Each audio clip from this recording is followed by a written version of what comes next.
colonial mentality is a conceptual theory around feelings of inferiority within some societies post-European colonialism, relative to the values of the foreign powers which they became aware of through the contact period of colonization. The concept essentially refers to the acceptance, by the colonized, of the culture or doctrines of the colonizer as intrinsically more worthy or superior. The subject matter is quite controversial and debated. Colonial mentality in men can be displayed in how a brown man places high or lower value on a woman as a partner based on skin color or race. It can also be displayed in the brown person's insecurity about the way that they look as a brown person, such as being ashamed of skin color, facial features, and if the ethnic group has curly hair, also being insecure about their curly hair. People who suffer from a colonial mentality oftentimes do not realize that they have one and could become defensive when confronted on it. A colonial mentality usually affects people of color and can also be found amongst biracial people. Its psychological damage as a result of the society they live in.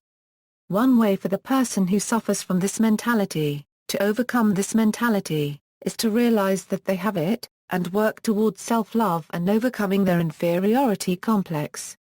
Origins. Throughout human history, nations and peoples have continuously colonized and been colonized.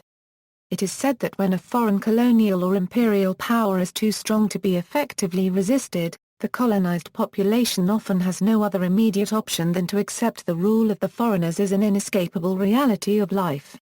As time progresses, the colonized indigenous people natives would perceive the differences between the foreigners and themselves, between the foreigners' ways and the native ways. This would then sometimes lead the natives to mimic the foreigners that are in power as they began to associate that power and success with the foreigners' ways. This eventually leads to the foreigners' ways being regarded as the better way and being held in a higher esteem than previous indigenous ways. In much the same fashion, and with the same reasoning of betterness, the colonized soon equates the foreigner's racial strain itself as being responsible for their superiority. The native soon strives to that strain to give their children a better standing in life than just their native genes. English-speaking societies.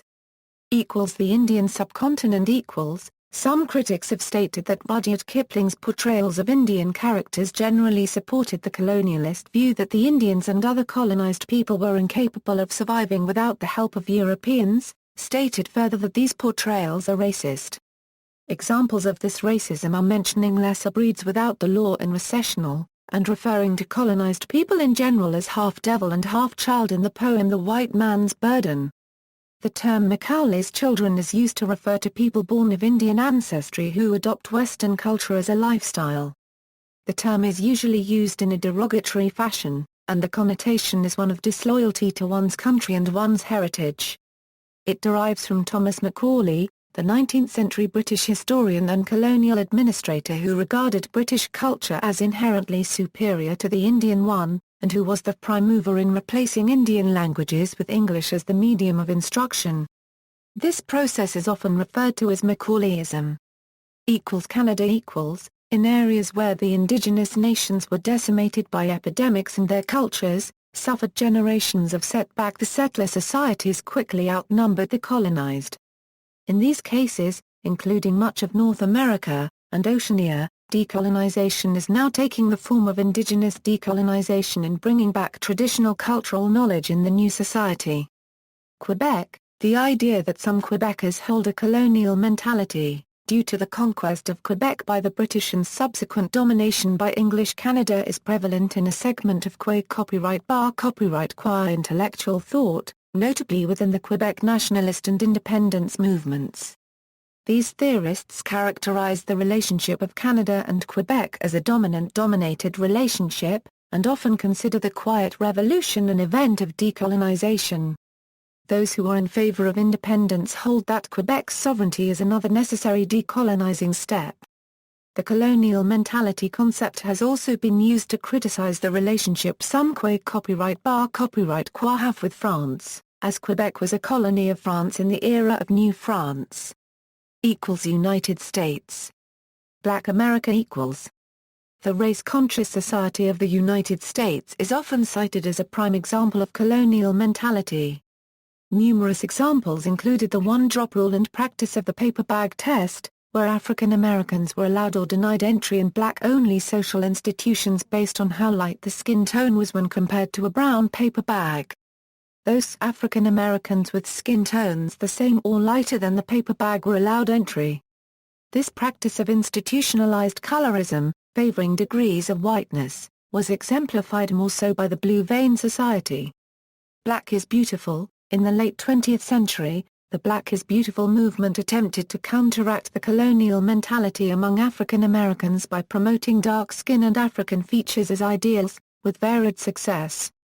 The Spanish Empire, the former subjects of the Spanish Empire in Hispanic America and the former Spanish East Indies are the most commonly cited examples where the phenomenon of colonial mentality may be found. Spanish conquistadors, the first European settlers in the New World, divided the conquered lands among themselves and ruled as feudal lords, treating their Amerindian subjects as something between serfs and slaves. Many Spaniards, however, objected to this encomienda system, notably Bartolomé Copyright de las Casas, who insisted that the American indigenos were human beings with souls and rights and were, in the words of Queen Isabella I, to be treated with justice and fairness. Serfs stayed to work the land and imported African slaves were exported to the mines, where large numbers of them died. Largely due to the efforts of Bartolomé Copyright de las Casas, the new laws were adopted in 1542 to protect the Amerindians, but the abuses were not entirely or permanently abolished. The Spaniards were committed to converting their Amerindian subjects to Roman Catholicism, and were quick to purge any native cultural practices that hindered this end. However, most initial attempts at this were only partially successful, as Amerindian groups simply blended Catholicism with their traditional beliefs. On the other hand, the Spaniards did not impose their language to the degree they did their religion, and the Roman Catholic Church even evangelized in Quechua, Nahuatl, Guarani, etc., contributing to the expansion of these Amerindian languages and equipping them with writing systems. The Philippines. Prior to colonization by the Spanish, the Sula Archipelago was a colony of the Majapahit Empire based in Indonesia. The Americans were the last country to colonize the Philippines, and nationalists claim that it continues to serve as a neo-colony of the United States despite its formal independence in 1946. In the Philippines, colonial mentality is most evident in the existence of favoritism for Filipino mestizos in the entertainment industry and mass media, in which they have received extensive exposure despite constituting a small population in the country. The Cadiz Constitution of 1812 automatically gave Spanish citizenship to all Filipinos regardless of race. The census of 1870 stated that at least one-third of the population of Luzon have partial Hispanic ancestry. Of the current demographics of the Philippines, the combined number of all types of Caucasian mestizos or Eurasians is 3.6%, according to a genetics study by Stanford University, but this estimate is unreliable because it sampled only 28 Filipinos from an undisclosed area of the country. This is conflicted by another genetics study done by California University which stated that Filipinos possess moderate amounts of European admixture. There is evidence that fair skin was a characteristic of the cloistered Bingukot, who were often kept indoors from a very early age. In historical epics of the Philippines, their fair skin was presented as a standard of beauty among the upper class. Physical consequences. One of the more adverse physical consequences in the idealization and acceptance of the racial concepts of colonial mentality can be seen in the high rate of consumer demand for skin bleaching products used by some indigenous women, also with a smaller percentage of indigenous men and brown-skinned mestizos and mestizos, in the Philippines. Skin whitening creams have for a long time been popular and widely used in much of the Philippines for the lightening of the skin tones in order to achieve the so-called mestizo look. The products are believed to be used primarily by women who have succumbed to the Filipino ideal and colonial doctrine of the idealization of mestizo beauty to the greatest extreme.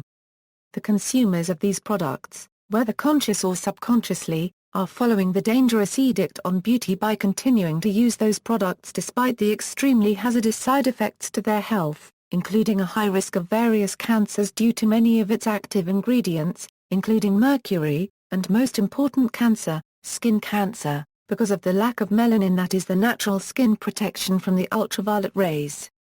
These skin products sale and demand in the Philippines and in some other tropical countries continues to be widespread.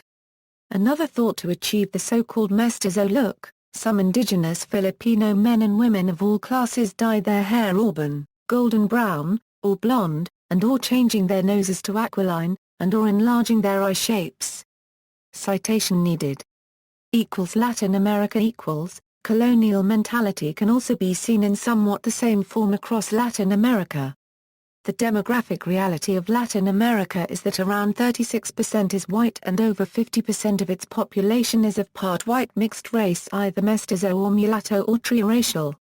The percentages vary widely by country. Argentina, Uruguay, Puerto Rico, and Costa Rica have large white majorities, and Cuba and Chile are majority white per some sources. Brazil has a white plurality. Many other countries in the region have large white minorities, and a few have small white minorities. Amerindians, Asians, blacks, and Zambos make up the remaining 14% of Latin America's population. In some Latin American countries, the ideal of beauty is not to be of mixed European and other ancestry, as most Latin Americans already are of that ancestry, but rather to be purely of European ancestry. The same ideal is prevalent among Hispanic and Latino Americans, Latin American Australians, Latin American Canadians, and Latin American Britons. The Latin American entertainment industry is saturated with white actors, with some mestizos, few mulattoes, and almost no blacks or Amerindians. Many white actors have Nordic features, pale-skinned, blonde and blue-eyed.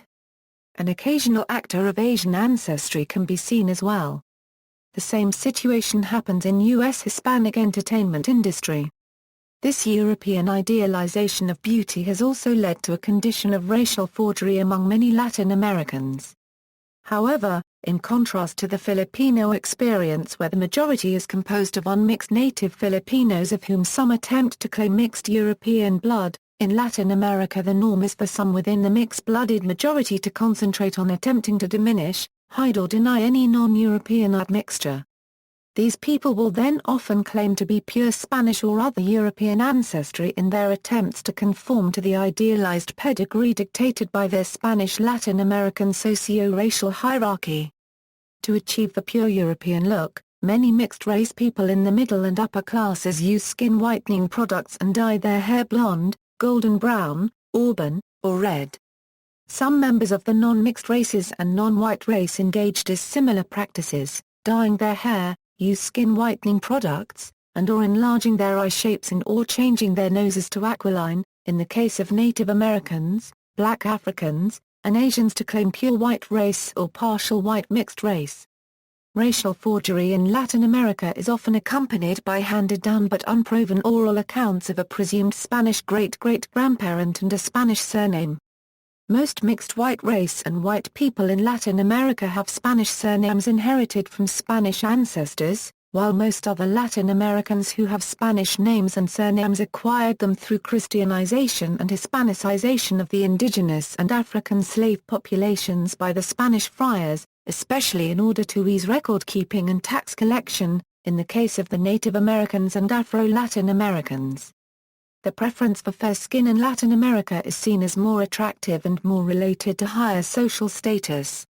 A common joke in the United States, among both Hispanics and non-Hispanics alike, is the presence of more blonde and blue-eyed presenters and actors on U.S.-based Spanish-language television networks such as Telemundo and Univision than on the English-language networks such as NBC, CBS, ABC, or Fox.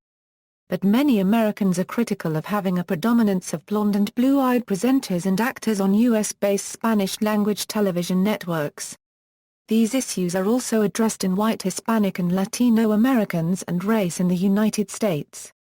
The Arab world, Nada El-Yasser comments that in certain areas in the Arab world, the lighter you are, the more beautiful you are considered. She also says that it is common that women in the upper classes dye their hair blonde, and may use skin lightening products, like in some tropical countries. In some countries the implications of this hierarchy go so far as to affect one's social class and job opportunities. Iman al-Jazari says, looking at Arabic poetry and novels, it is interesting to see that pre-Islamic poetry up until Western colonization of the 18th century, women were always described as having long, wavy, black hair, brown skin, black eyes with the white of the eyes very white. The body proportions were also bigger. During the later part of the 19th century and until very recently, light-skinned, blonde women have usurped the beauty standard in modern Arabic literature. See also, self-fulfilling prophecy, colonialism, history of colonialism, category, history of colonialism. Acculturation, colorism, creolization, cultural assimilation, cultural identity, cultural alienation, cultural cringe, cultural imperialism, inculturation, globalization, Hamitic theory, Hellenization, intercultural competence, language shift, Macaulay's minutes, melting pot, passing, paper bag party, race, racialism, Romanization, social interpretations of race, syncretism, westernization. References. Bibliography.